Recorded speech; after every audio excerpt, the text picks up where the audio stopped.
नमामि समीसां निर्वाणरूपं विभुं व्याक्रम वेदस्वरूपं निजं निर्गुणं निर्विकल्पं निरीहं चिदाकाशमाकाशवासं भजेयं निराकारोंकारमूलं तुरीयं गिराज्ञानगौतीतमीशं गिरीशं करालं महाकालकालं कृपालं गुणागार संसारपारं नतोऽन्तु साराधिसङ्काशगौरं गम्भीरं मनोभूतकोटिप्रभा श्रीशरीरं स्फुरन्मौलिकलोनि चारुगङ्गालशब्दानवालिन्दुकण्ठे भुजङ्गचलत्कुण्डलं भ्रूसुनेत्रं विशालं प्रसन्नाननं नीलकण्ठं दीर्घचर्माम्बरं गुण्यमालं प्रियं शङ्करं सर्वनाथं भजामि प्रचण्डं प्रकष्टं प्रगल्भं परेशम् अखण्डम् अजम्भानुकोटिप्रकाशं त्रयाचूर्णं चूडपाणिं भजेयं भवानीपतिं भावगम्यं कलातीतकल्याणकल्पान्तकारी सदा सच्चिदानन्दाता पुरारी चिदानन्दसन्दो मोहापहारी प्रसीद प्रसीद प्रभु मन्मथारी नायावदमानाथ पादारविन्दं भजन्ति ये लोके परिवारनारायणं न तावत् सुखं शान्तिसन्तापनाशं प्रसीद प्रभु सर्वभूतादिवासं न जानामि योगं जपं नैव्य पूजं नतोऽहं सदा सर्वदा सम्भूतुभ्यं जराजन्म दुःखोगता तत्त्वमानं प्रोपाय्यापन्नमामि शम्भुरुद्रकाष्ठकं बन्धं प्रोक्तप्रेम हर्तुसे पठन्ति नरभक्ता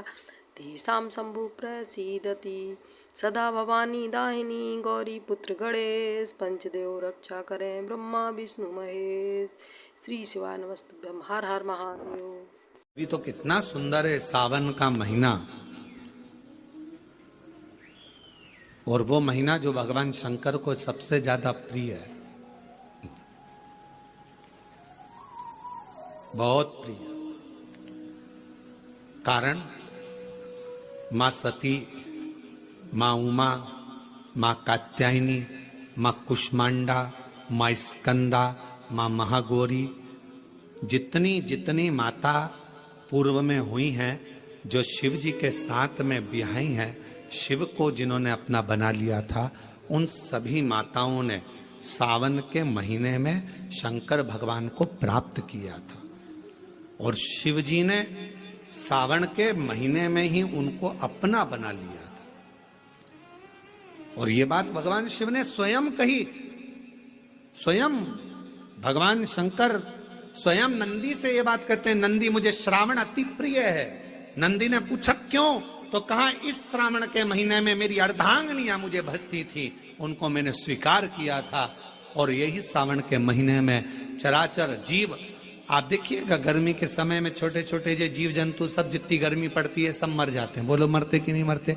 अभी बारिश चालू हो गई, बारिश चालू हो गई तो तुम्हारे घर में ऐसे बारीक बारीक नए नए डिजाइन के कीड़े मिलेंगे, और तुम सब टेंशन में रहती हो उस कीड़े के चक्कर में। वो घुस गया, वो वहां से आ गया, ये छोटा सा, इतनी डिजाइन का, उनकी पीठ का कलर अलग देख लो, उनके पंख का कलर अलग देख लो, उनकी इल्लियों को, छोटी छोटी इल्लियों को अलग से देख लो, केचुआ देख लो, केचुआ की भी वेराइटी अलग है, कोई सफेद केचुआ, कोई काला केचुआ, कोई गुलाबी केचुआ, कोई कत्था, कितनी डिजाइन। 83,99,999 योनिया, और उसमें आखिरी योनि ये 84,00,000वीं मनुष्य की योनि। अभी इतनी योनियां, और तुम्हारे घर में भी आसपास तुम देखना कितनी सारी योनियों को देख लोगे, चीटा को, और चीटे की भी एक डिजाइन आ जाती है। सावन में आते आते चीटे में भी पर आ जाते हैं। अब तुमने देखा कि नहीं देखा वो हमको नहीं मालूम है भैया, देखा है तुम लोगों ने? और जितने आस्था चैनल पर सुन रहा है, सावन में चीटे में भी पर आ जाते हैं। मक्खियों की डिजाइन बदल जाती है। जिस मक्खी को एक बार भगाओगे भग जाती थी, सावन में इतनी अड़ीली हो जाती है कि आके मुंह पे बैठेगी, नाक पे उसको भगा के ले जा, भाग भाग भाग। मक्खियां भी इतनी अड़ीली हो जाती है कि वो हटती नहीं है। क्यों? इतनी अकड़ कहां से मक्खी में आ गई, चीटे में पर कहां से आ गए, और इतना ठाट इन कीड़ों में कहां से आ गया कि हर किसी के घर में घुस जाते हैं। तो शिव महापुराण की कथा कहती है, चराचर अचर जीव जंतु पशु पक्षी सबको मालूम है सावन का महीना चल रहा है, हमारे बाबा का महीना चल रहा है, जो करुणा करने वाले, ये उनको भी ज्ञान, उसको पशुपति नाथ कहते हैं, उसको भी मान। कितनी माताएं जिन्होंने कभी जिंदगी में 16 सोमवार करा हो, हाथ उठाओ जरा, करें 16 सोमवार? किन किन ने करे जरा हाथ उठाओ तो। हाँ दिख गए, ठीक है, ठीक है। और जितने लोग आस्था चैनल पर सुन रहे हैं, जितने लोग फेसबुक यूट्यूब पर कथा सुन रहे हैं, जितने लोग इस पवित्र भूमि पर छिंदवाड़ा की पावन शिव महापुराण की कथा श्रवण कर रहे हैं, हम आपसे पूछना चाहें, आपने 16 सोमवार का व्रत करा, 16 सोमवार का उद्यापन करा, 16 सोमवार का नियम लिया, 16 सोमवार की पोथी पढ़ी, 16 सोमवार की कथा पढ़ी, 16 सोमवार पे चूरमा बनाया। किसी ने 3-3 बार व्रत करा, किसी ने बेलपत्री का करा, किसी ने चूरमे का करा, किसी ने मिश्री का करा। बोलो सही है, करा लोगों ने। पर जितने लोग आस्था चैनल पर कथा सुन रहे हैं और जितने लोग इस फेसबुक यूट्यूब पर कथा सुन रहे हैं और जितने छिंदवाड़ा की पवित्र भूमि पर कथा सुन रहे हैं, हम इनसे पूछना चाहते हैं,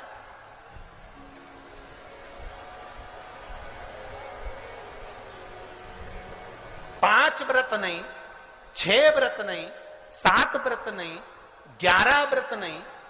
हमारे सनातन धर्म में तो 11, 21, 51, बोलो सही है, 7, 5 ऐसा नियम चला आया है हमारे सनातन धर्म का कि 5 व्रत करना है, 7 व्रत करना है, नवरात्रि के 9 व्रत करना है, 11 व्रत करना है, 21 व्रत करना है, 31 करना है, 108 करना है, 1008 करना है। ऐसे नियम हमारे शास्त्रों का चला आया।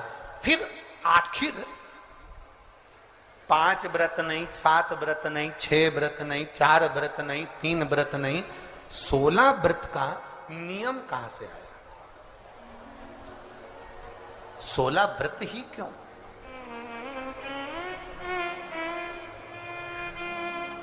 15 नहीं, 14 नहीं, 13 नहीं, 12 नहीं, 11 नहीं, कितने? 16। ये 16 व्रत का नियम कैसे?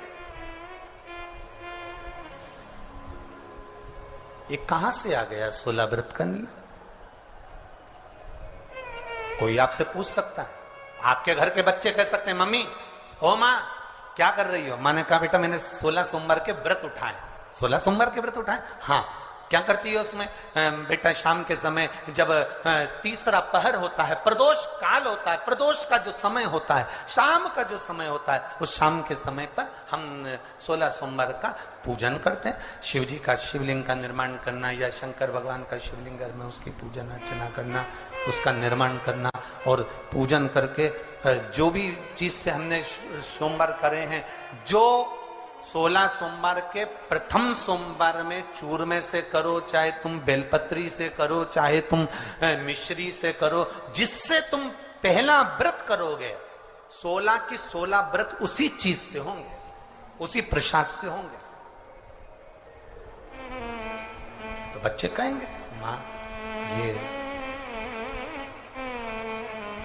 16 व्रत का विधान कहां से आया, 16 व्रत का नियम कहां से आया? आपके बच्चे पूछ सकते हैं, आपसे पूछेंगे, आपके बच्चे आपसे पूछेंगे कि ये 16 व्रत का विधान कहां से आया, 16 व्रत का नियम कहां से? तब आपको बताना है। अवंतिकापुरी उज्जैनी में एक कन्या रहती थी जिसका नाम सुगंधा था। बड़े ध्यान से सुनना, 16 सोमवार के व्रत तो आपने बहुत करे हैं, पर 16 सोमवार में 16 सोमवार का नियम कहां से आया? 15 नहीं, 14 नहीं, 5 नहीं, 6 नहीं, 7 नहीं, 21 नहीं, 20 नहीं, 16 का नियम कहां से आया? वो 16 के नियम को जाना। और यहीं से 16 सोमवार व्रत की प्रारंभता है, इस कथा की प्रारंभता। और जिन जिन को स्मरण में ना हो, मेरी माताओं से निवेदन है, जिनको नहीं मालूम है कि 16 सोमवार के 16 व्रत का विधान कहां से आया, उनको आप सुना सकते हो, आप उनको बता सकते हो। अवंतिकापुरी में एक सुगंधा नाम की एक बड़ी सुंदर कन्या रहती थी, बड़ी सुंदर थी। उसमें उसके चेहरे पर बड़ा आकर्षण था, उसके चेहरे पर बड़ी चमक थी, उसके चेहरे पर बड़ी रौनकता थी, बड़ी रौनक। अब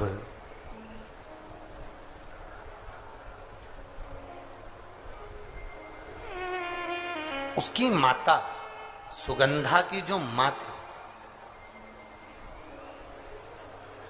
सुगंधा जो कन्या थी, उसकी जो माता थी जिसका नाम रेणुका था, वो रेणुका एक काम बड़ा विचित्र करती थी।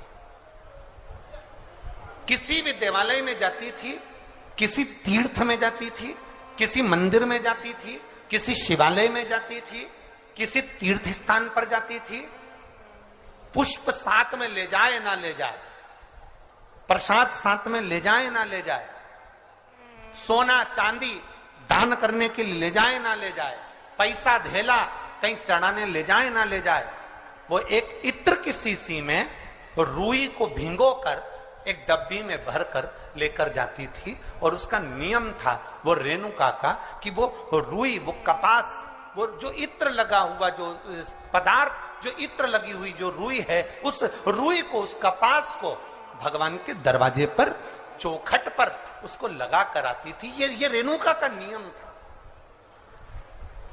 ये सुगंधा की मां का नियम था।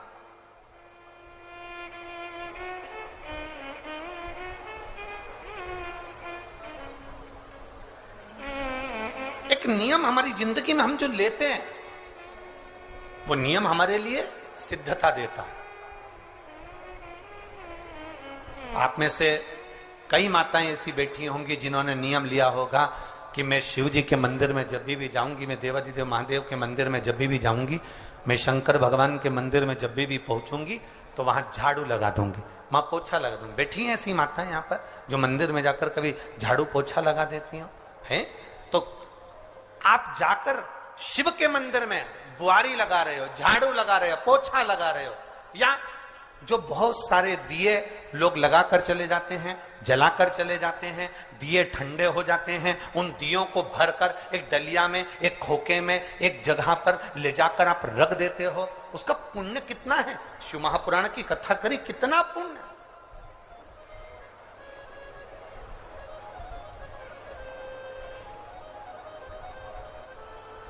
गुरु नानक देव जी ने तो अपने शिष्य वाले से कहा था, गुरु नानक देव जी अपने शिष्य से कहते हैं, संत शिरोमणि में भी शिरोमणि परम पूज्य गुरु नानक देव जी अपने शिष्य बाले से कहते हैं, बाले सुन, भंडारा करने वाला भंडारा करे, लंगर करने वाला लंगर करे, चखने वाला चखे, करने वाला करे।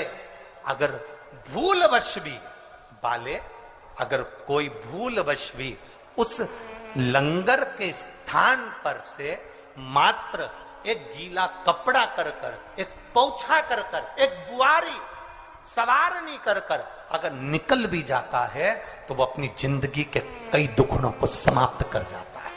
गुरु नानक देव जी कह रहे हैं बाले से। अब शिरोमणि संतों में शिरोमणि गुरु नानक देव जी कहते हैं कि कोई लंगर करे, कोई लंगर चखे, मतलब कोई भंडारा करे और कोई भंडारा खाए, कोई लंगर करे, कोई लंगर चखे। अगर वो चखने वाला भी उठकर चले गया और वहां पर से आप अगर निकल कर जा रहे हो और आपने अगर मात्र वहां सवारनी से आपने मात्र झाड़ू भी लगा दी, पोछा भी लगा दिया, उसको कहीं ना कहीं किसी ना किसी रूप में आपने सेवा कर दी, तो उस सेवा का फल क्या है? तो गुरु नानक देव जी कहते हैं उसका फल यह है कि आपकी जिंदगी में जितने जितने दुख, जितनी जितनी तकलीफें आपकी जिंदगी में, जितना जितना कष्ट आपके जीवन में, जितना जितना रोग, जितनी जितनी तकलीफें आपके जीवन में आ रही होती हैं, वो सारी की सारी तकलीफें अपने आप समाप्त होती चली जाती है, अपने आप समाप्त।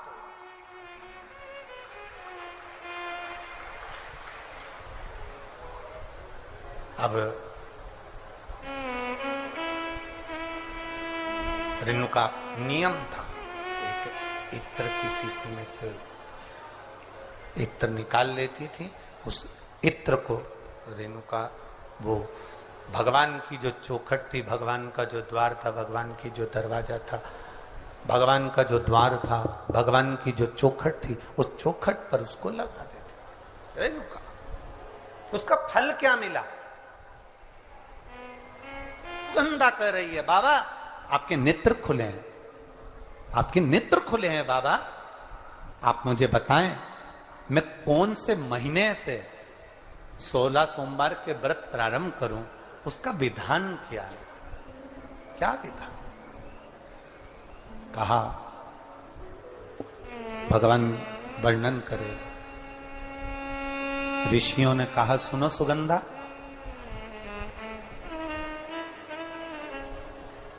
ये 16 सोमवार का व्रत कोई साधारण नहीं है।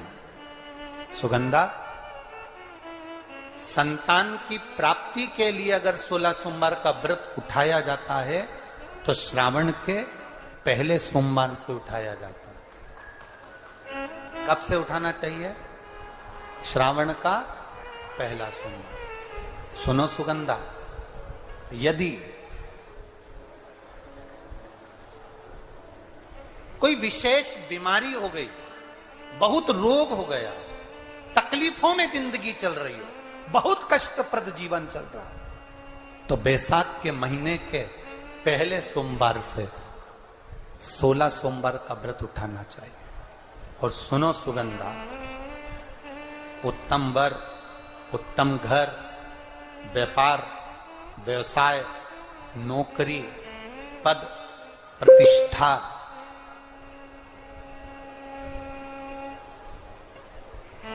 के लिए अगर हमें व्रत करना है तो मार्गशीर्ष मास का पहला सोमवार से इस व्रत को प्रारंभ कर देना चाहिए।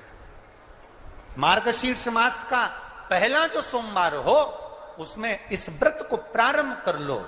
और सुनो सुगंधा, ये व्रत दोपहर के तीसरा जो पहर हो, प्रदोष काल, उस प्रदोष काल के समय पर आप इस शिवलिंग की पूजन अपने घर में पार्थिव बनाकर स्मरण कर कर भगवान देव अधिदेव महादेव के लिए प्रसाद तैयार कर कर, आप जिस भाव से भगवान शंकर का आटा सेक कर या चूरमा बनाकर या मलिदा बनाकर जो भी आप बना रहे हैं, उससे 3 हिस्से प्रसाद के इस 16 सोमवार के व्रत में भी होते हैं। कितने हिस्से होते हैं? 3 हिस्से। पशुपति व्रत में 16 सोमवार के व्रत में एक अंतर भारी है।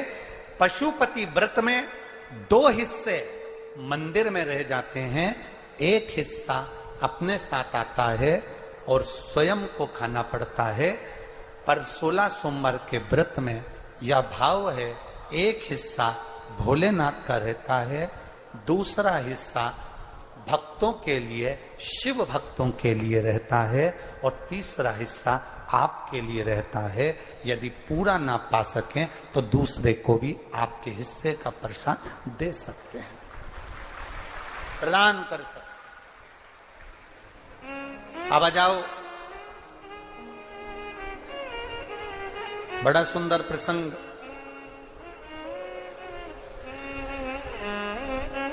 नरसिंह पुराण का आता।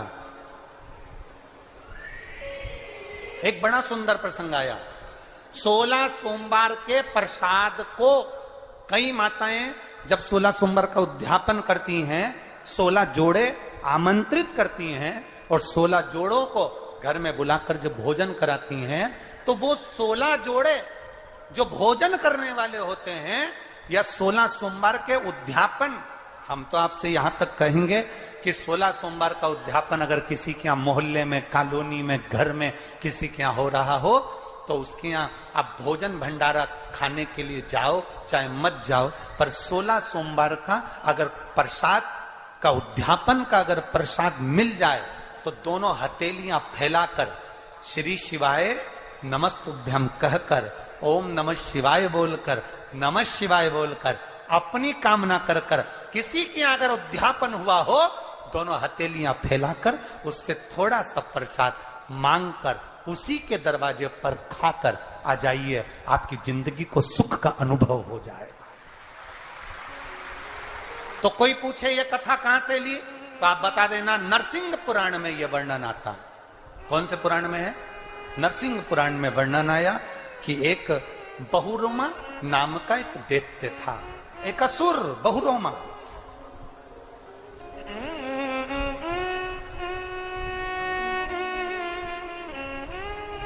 एक बार बहुरोमा नामक का ये दैत्य, ये असुर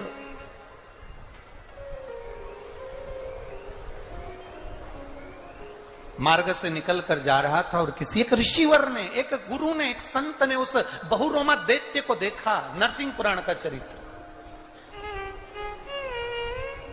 कोई आपसे पूछे कि 16 सोमवार के व्रत का प्रसाद का महत्व क्या है, क्या महत्व?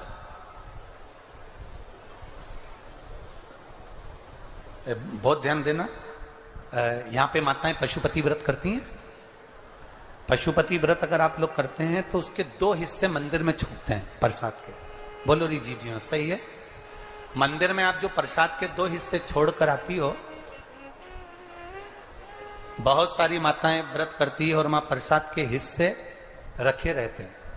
मंदिर का पुजारी हो, मंदिर के पंडित जी हो, या मंदिर की कोई नारी, कोई पुरुष, कोई बच्चा, कोई बड़ा, उस प्रसाद को एकत्रित कर लेता है और उस प्रसाद को जो भक्त लोग दर्शन करने आते हैं, जिनका पशुपति व्रत नहीं रहता, या जो दर्शन करने आए, या गांव के बच्चे हों, नगर के बच्चे हों, कॉलोनी के बच्चे हों, उनको वो प्रसाद जो वितरण किया जाता है, शिव महापुराण की कथा कहती है, हजारों हजारों अश्वमेध यज्ञ का जो फल प्राप्त होता है, वो मात्र वो प्रसाद के वितरण से और उसके पाने से प्राप्त हो जाता है।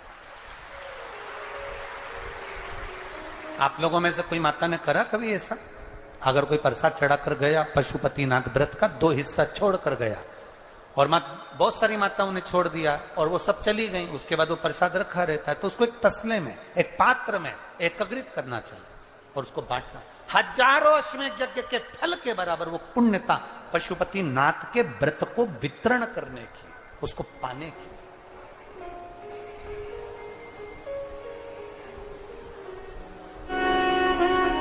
आपसे किसी ने नहीं कहा कि आप व्रत का उद्यापन करो। 16 सोमवार का व्रत का जरूर विधान लिखा है कि इसका उद्यापन करो,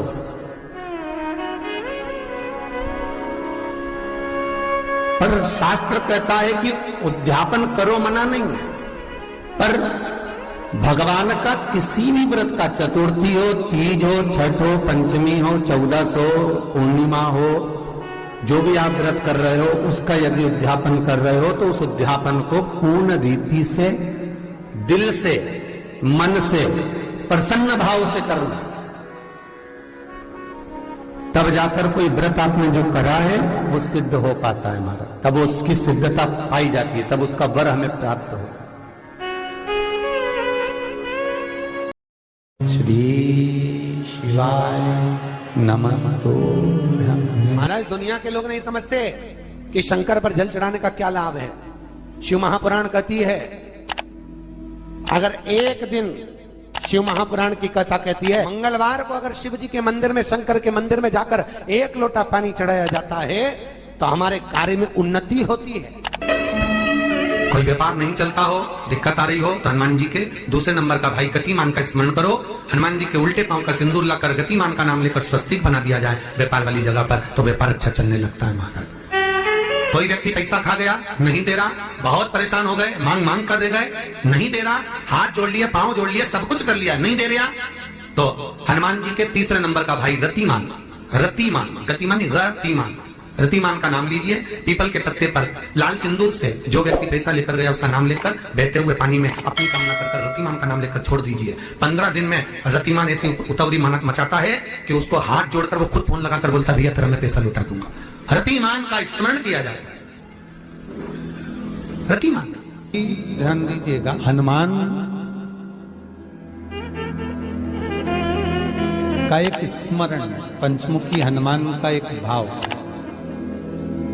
महाराज जैसे बहुत ज्यादा तकलीफ अगर व्यक्ति को हो गई है, बहुत कष्टमय जीवन चल रहा है, हार गए हर जगह से और तकलीफमय जीवन चल रहा है, तो पंचमुखी हनुमान का एक शिव महापुराण का और स्कंद पुराण का एक बड़ा सुंदर मंत्र है। उस मंत्र को आप सब एक बार हमारे साथ में बोलें। ओम नमो हनुमते रुद्र अवताराय सर्व शत्रु संहारणाय सर्व रोग हराय सर्व वशीकरणाय रामदूताय स्वाहा। बस इस मंत्र को हाथ में काली तिल लेकर, एक जौ लेकर और गूगल लेकर, थोड़ा सा इसमें गाय का घी डालकर, कंडे को या अग्नि को जलाकर इस मंत्र का 11 बार 21 बार जाप कर कर अपनी कामना कर कर छोड़ दीजिए। कैसा भी रोग हो, बीमारी हो, कष्ट हो, दुख हो, तकलीफ हो, 21 दिन के अंदर वो आनंद आना प्रारंभ कर देता है। इस मंत्र, स्कंद पुराण का, शिव महापुराण का ये मंत्र मूल पंचमुखी हनुमान सुख देंगे। और एक और चीज याद रखिए महाराज, यदि कोई काम के लिए जा रहे हो, कोई व्यापार के लिए जा रहे हो या नौकरी करने के लिए जा रहे हो और लगी नहीं रही, बहुत तकलीफ पा रहे हो, सर्विस ही नहीं लग रही, बहुत कष्टमय हो गया, तो निवेदन करूंगा 5 पीपल के पत्ते पर बेसन के 5 लड्डू घर में बने हुए, गाय के घी के 5 लड्डू रख लो। उस लड्डू के बीचों बीच एक आटे का दिया और उसमें तिल्ली का तेल डालकर इसी मंत्र का प्रयोग कर कर पंचमुखी हनुमान का किसी भी हनुमान के मंदिर में जाकर, दक्षिण मुखी हनुमान के मंदिर में जाकर उसको रख कर आ जाइए। इसके बाद आप उस काम के लिए जाइए, आपका काम सफल हो जाएगा। आपको किसी को नहीं कहना पड़ेगा कि हाथ जोड़ना नहीं पड़ेगा, किसी के पांव नहीं पड़ना पड़ेंगे, तुरंत काम होगा। बस इस मंत्र का स्मरण कर कर पंचमुखी हनुमान का भूतेश्वर जो मंत्र है वो सुख देने वाला। पूरे घर में वास्तु के हिसाब से केवल एक दीवार ऐसी होती है जहां पर हनुमान जी का चित्र लगाया जाए।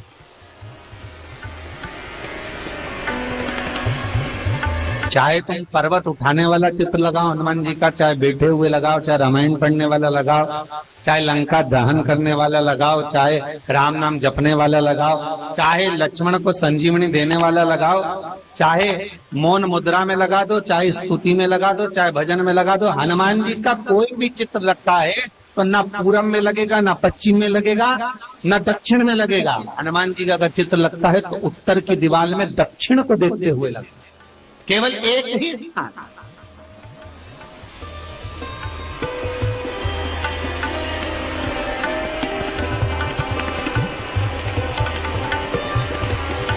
जैसे पूर्वजों के चित्र को, पितरों के चित्र को, गए हुए हमारे जीवों के चित्र को दक्षिण में विराजमान किया जाता है, उसी तरह हनुमान को उत्तर में विराजमान कर कर दृष्टि दक्षिण में कर दी।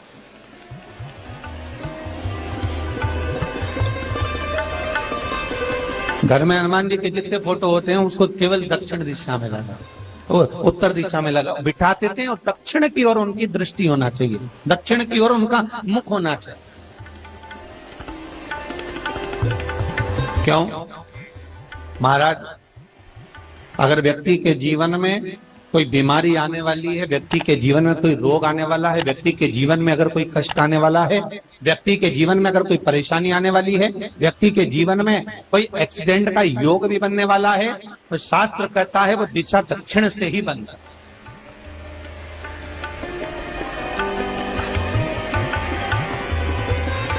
ये दक्षिण जो दिशा है ये यम की दिशा। यहाँ संपूर्ण परिवार के साथ यमराज अपने आनंद में निवास करते। और जब हमारे घर में, हम ये नहीं कह रहे कि आप हनुमान जी का फोटो लगाओ, हम ये भी नहीं कह रहे, आपके घर में हो और आपने अगर विराजमान कर कर रखा है किसी दिशा में, तो हमारा तो निवेदन रहेगा, अभी तक आपने अगर जैसा रखा, पर एक बार दिशा बदल कर देखना कि रोग, बीमारी, कष्ट, दुख, तकलीफ में आपको लाभ मिला कि ना। हनुमान जी ने केवल दक्षिण दिशा की ओर अगर मुख कर कर हमने विराजमान कर दिया, फोटो ही विराजित किया। हम ये नहीं कहेंगे आपसे कि आप बाजार से फोटो खरीद के लाओ फिर लगाओ, नहीं, आपके घर में हो तो आप लगा दें, आपके घर में हो तो विराजमान।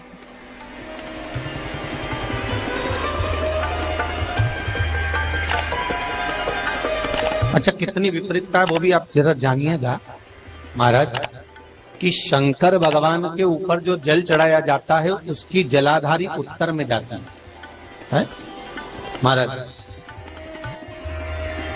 भगवान शिव का जो जल जा रहा है वो उत्तर की ओर जा रहा है। और हनुमान जी को उत्तर में विराजमान कर कर मुख दक्षिण की ओर कर दिया। क्यों?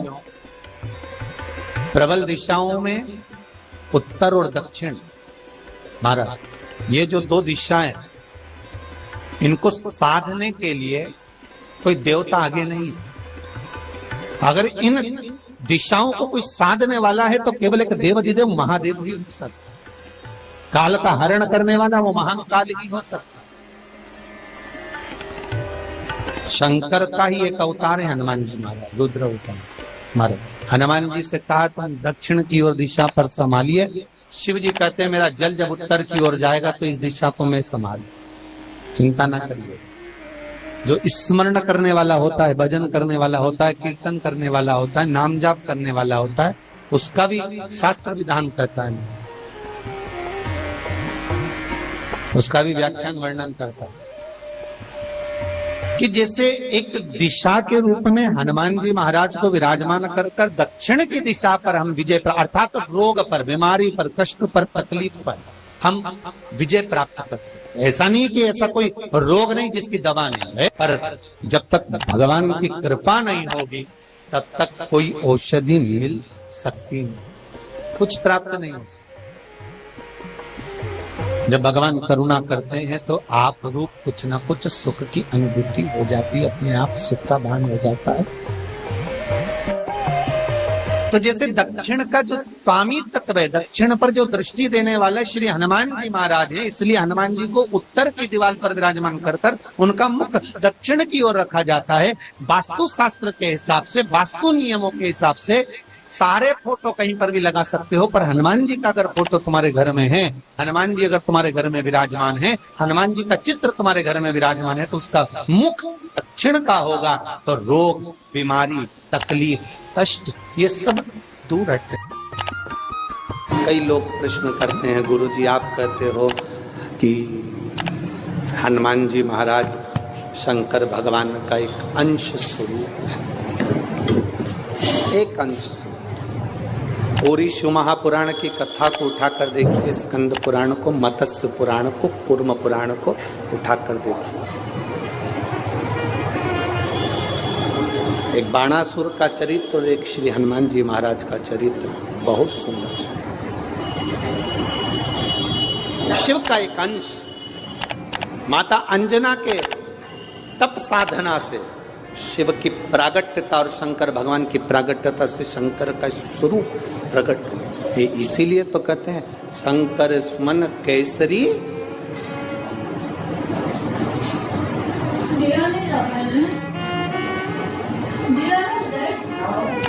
शिव का एक स्वरूप है हनुमान जी। हम तो हमेशा कहते हैं अगर आप हनुमान जी का भी दर्शन कर रहे हैं तो ये अंदाजा लगा कर रखें कि आप शंकर का दर्शन कर रहे हैं। आप शंकर का दर्शन कर रहे हैं तो ये अंदाजा लगा कर रखें कि आप हनुमान जी का दर्शन कर रहे हैं। सब एक, कोई भेद नहीं, सब एक, कोई भेद नहीं। देवताओं, आप एक बेलपत्र, जैसे आप एक बेलपत्र कि ये दो जो पत्तियां होती हैं, जरा ध्यान देंगे, ये दो जो पत्ती नीचे की रहती है बेलपत्र, आगे का भाग एक बेलपत्र और नीचे की जो ये दो पत्तियां होती हैं, इन दो पत्तियों के ऊपर एक एक शमी पत्र। ये दो जो पत्तियां हैं, इन पत्तियों के ऊपर एक एक शमी पत्र और लाल चंदन ये रखकर कितना भी रोगीला व्यक्ति हो, रोग से ग्रसित व्यक्ति हो, जिंदगी में कितना ही दुख पड़ रहा हो, बेलपत्र की ये दोनों पत्ती जिसके ऊपर शमी पत्र रखकर, लाल चंदन रखकर श्री हनुमान जी महाराज और हनुमान जी महाराज के तीसरे नंबर के भाई श्री गतिमान जी। हनुमान जी कितने भाई हैं? 6। उसमें हनुमान, रतिमान, प्रतिमान, मतिमान, गतिमान, तो जो नीचे के क्रम में आते हैं श्री गतिमान जी, उन गतिमान जी और हनुमान जी का नाम लेकर जो शिवलिंग के ऊपर समर्पित कर देता है, रोग का निवारण होता ही है, रोग मुक्ति होती है। मंगल का प्रदोष निकाल कर रख लो कि मंगल का प्रदोष इस दिन पड़ रहा है। मंगल की त्रयोदशी तिथि पड़ रही है, प्रदोष व्रत मंगलवार का पड़ रहा है। और जिन लड़का लड़की को मंगल होते हैं, जिन कन्या और वर को मंगल होते हैं, केवल शंकर भगवान के मंदिर में जाकर चौमुखी दिया, 4 बत्ती का दिया आटे का, उसमें घी डालकर लड़की शंकर भगवान के मंदिर में मात्र 7 बार संकल्प से उतार कर, 3 बार स्वतः उतार कर शिव के मंदिर में रख देती है। उसका मंगल आड़े आता ही नहीं है, मंगल नहीं आता संग। मंगल प्रदोष व्रत का इतना महत्व है महाराज। जब जिस महीने में जो प्रदोष पड़ा करे, जब प्रदोष पड़े, बन सके 1 बेलपत्र, बन सके 5 बेलपत्र, शमी पत्र, हरे मूंग, हरा मूंग, बेलपत्र, एक कलश के अंदर थोड़ा सा पानी लेकर 1 बेलपत्र, हरा मूंग, शमी पत्र डालकर और उसमें थोड़ा सा गुड़ डालकर भगवान शिव का स्मरण कर कर प्रदोष काल में, मान लो कोई काम आपका बहुत जरूरी है, बहुत दिनों से आप थक गए हैं, नहीं हो रहा, कर्जा बढ़ रहा है, धन नहीं आ रहा, व्यापार नहीं चढ़ रहा, या कोई समस्या बहुत प्रबल है, कोई एग्जाम में बैठ रहे हो नहीं हो रहा, परीक्षा भी दे दी है, रिजल्ट आने ही वाला है, तो भी प्रदोष काल में, प्रदोष के समय वो जल, मूंग, शमी पत्र और बेलपत्र और गुड़ का शंकर के शिवलिंग को समर्पित करना प्रारंभ कर दो। 2 या 3 प्रदोष करोगे, बाबा आपकी मनोकामना शीघ्र पूर्ण कर देगा। शंकर भगवान पर प्रदोष के समय पर, उससे पहले लक्ष्मी और दरिद्रता फिर भ्रमण पर निकलती।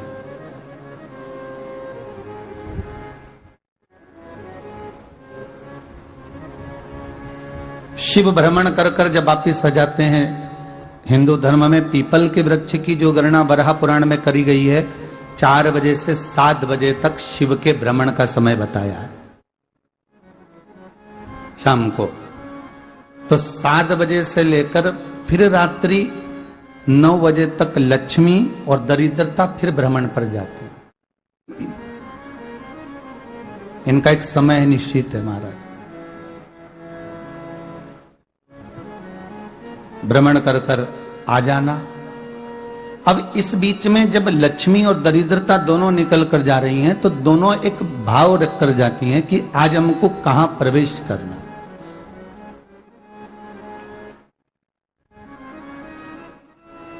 आज हमें किस जगह पर प्रवेश करना है, आज हमें कहां पहुंचना है, आज हमें किस जगह जाना है। और जिस नगर में, जिस मार्ग से लक्ष्मी और दरिद्रता निकल कर जाती है, ये दोनों का जब निकलना होता है, इनको स्थान दिया गया जहां पर स्वच्छता हो, घर के दरवाजे पर रंगोली डली हुई हो, द्वार पर जल छीटा गया हो।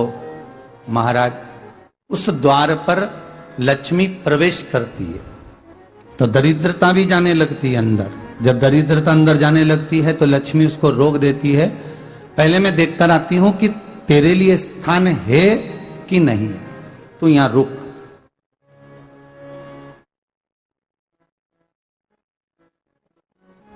कुछ देर तक दरिद्रता बाहर खड़ी रहती है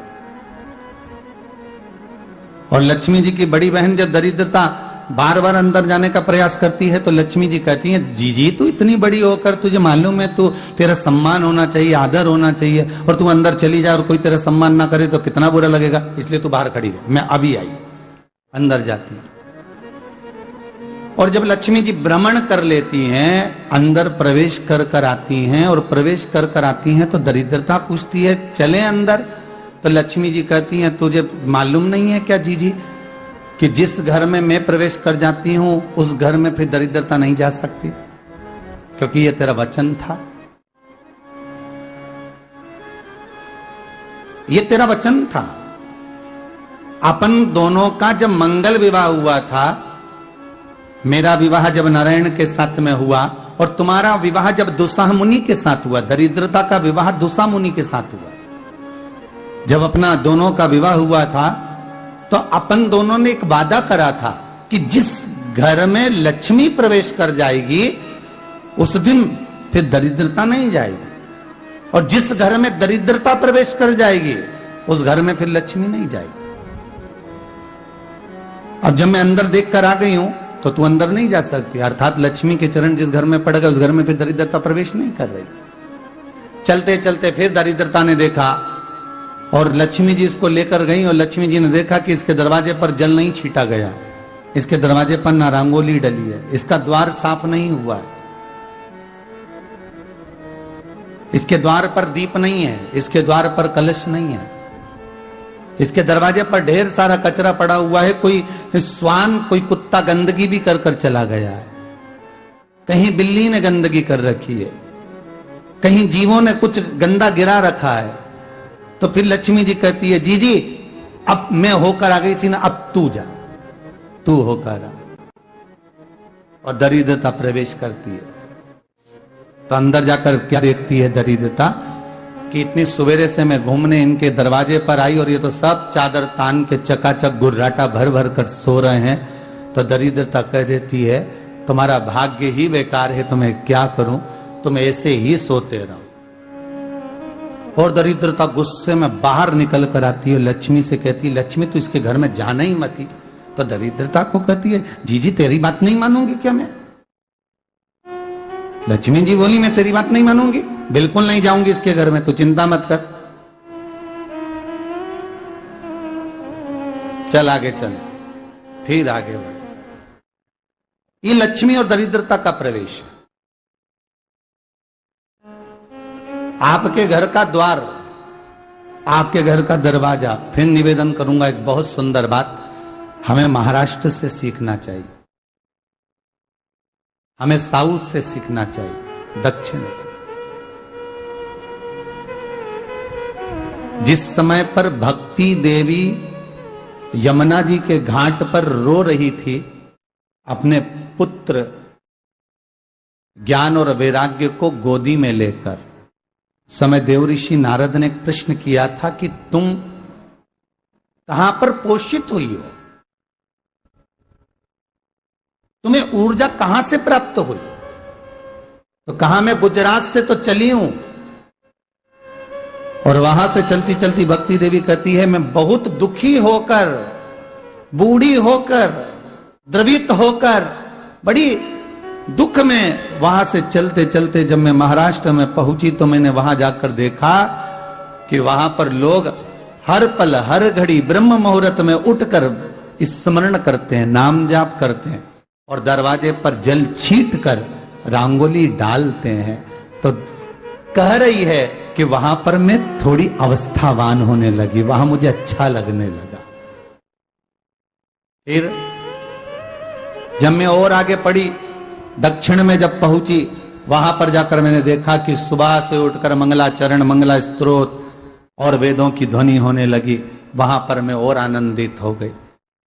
हमें कुछ चीजें महाराष्ट्र से सीखना चाहिए कि वहां रहने वाले जो भगत हैं, वारकरी संप्रदाय के जो भक्त होते हैं, वैष्णव जो धर्म के भक्त होते हैं, उनका नियम है सवेरे के समय घर में पानी है कि नहीं है, पर जब भी वो घर का दरवाजे के बाहर थोड़ा ना थोड़ा पानी तो छींट ही देते हैं।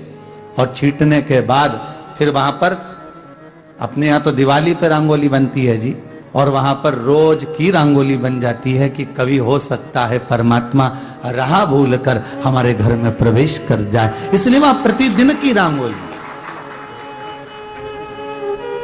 प्रतिदिन।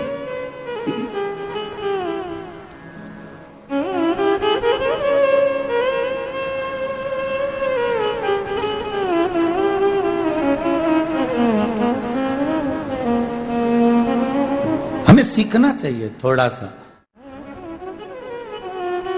आज के जमाने में तो बहू अपने कमरे की झाड़ू लगा ले, वो ही बहुत बड़ी बात है। हो खड़ी खड़ी बहू ये देखती रहेगी कि नौकरानी सही से झाड़ू लगा रही, वहां से लगा के लाओ, इधर से हेड के ले जाओ, वहां से कचरा सोरो, वहां से पोछा लगाओ। खड़ी रहेगी। कह दे कि तू मम्मी पापा के